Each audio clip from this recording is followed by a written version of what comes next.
Greetings, my fellow YouTubers, and welcome to Big D's Entertainment Rankings and Reviews. And my name is Doyle, better known to y'all as the Big D. So now I'm going to bring to you guys another review of the Rocky franchise. This time around, I bring to you a review of Rocky Balboa from 2006. Released by Columbia, which had gotten the distribution rights for MGM in the United Arts, along with Revolution Studios, who of course they released some of the stuff they did. Now this film brought old Sly himself, Sylvester Stallone, back into the director's chair after, well, not doing the directing for the last movie, what was considered the last movie, but anyway, he was negligent, according to what he said, in the production of Rocky V, leaving him and many of the fans disappointed with the presumed end of the series. But he also mentioned that the storyline for this parallels his own struggles and triumphs in recent times. Now, of course, Sly also wrote the story for the movie, and of course, once again, placed the title character. Burt Young and Tony Burton are the only two stars from the previous movies to return. Unfortunately, Talia Shire, I forgot to bring up my review of Rocky V, would be her last performance. She is mentioned though. But anyway, this time, the film focuses on an aging Rocky Balboa in retirement, now a widower, living in Philly, and the owner and operator of a local Italian restaurant called Adrian's, named after his late wife. Also in the movie is real-life boxer Antonio Tarver and boxing promoter Lou DiBella, who actually plays himself, and Milo Ventimiglia, who I can't really pronounce that name correctly, plays a now grown-up version of Rocky Jr. Robert is his actual name. So anyway, now it also features a couple of minor characters from the original movie into larger roles. There was Marie, this young woman that Rocky attempts to steer away from trouble, and Spider Rico, first opponent that Rocky is shown fighting in the original film. So anyway, let's get this started.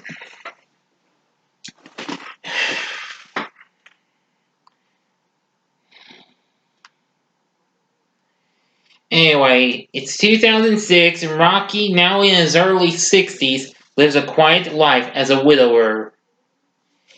Adrian had died of cancer about 4 years prior, and he now runs a small but successful Italian restaurant named after her, and where he regals his patrons with stories of his past, and he also battles personal demons from his grief over Adrian's death, the changing times, and his eroding relationship with his son Robert, now a struggling corporate employee. Rocky's brother-in-law Polly continues to support him and whenever he can, and is guilt-ridden over his poor treatment towards his late sister.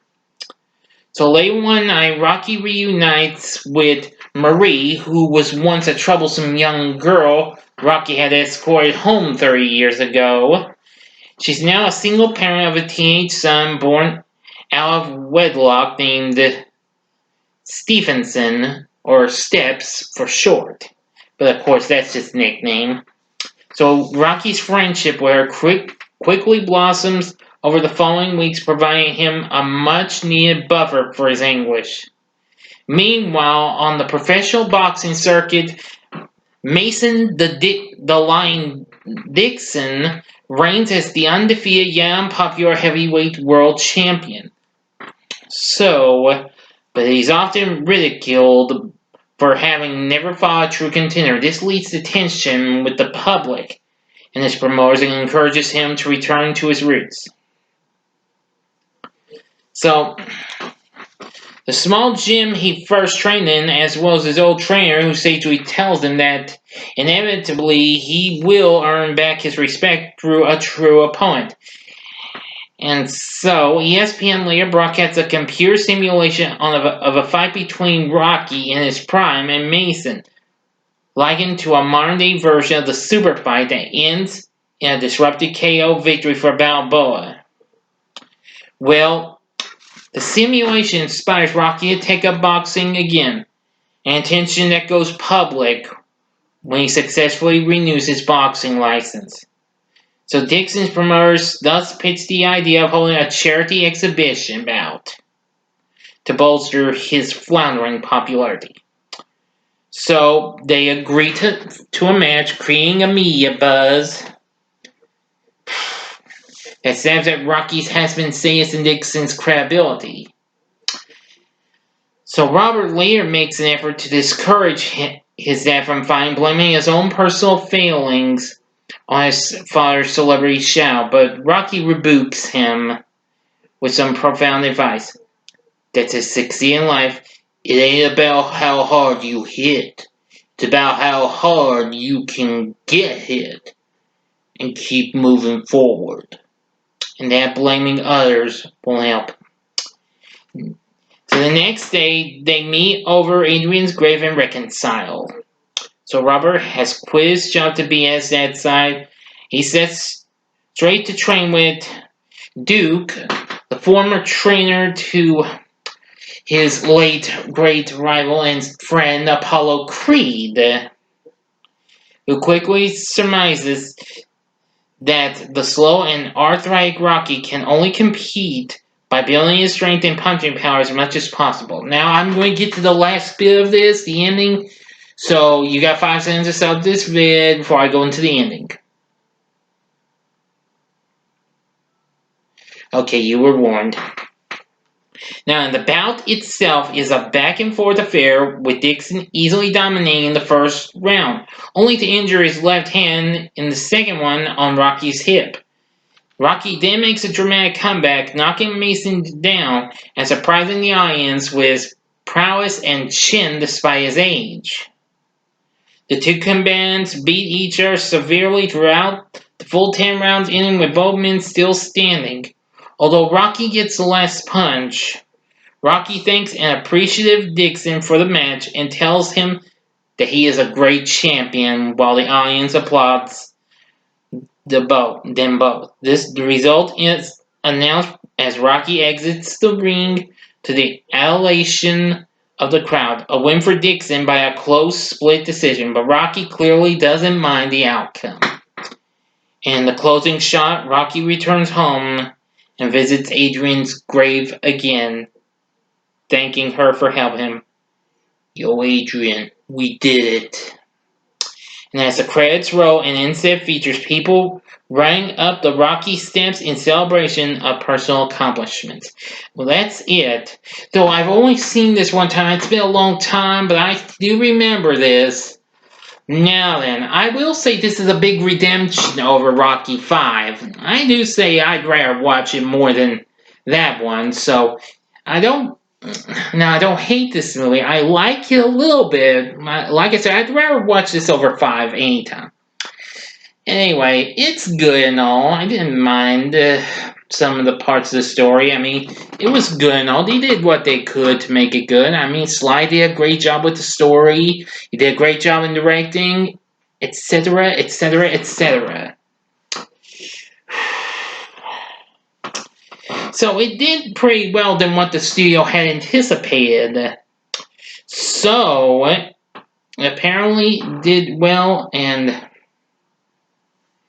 it just proved to be a big redemption for the franchise. Well, after waiting for almost a decade later, Sly would return to be in a new spin-off called Creed, which I'll be reviewing that along with its sequel, Creed 2, tomorrow. Anyway, now, would I recommend Rocky Balboa? Mm, yeah, sure, go ahead, give it a try.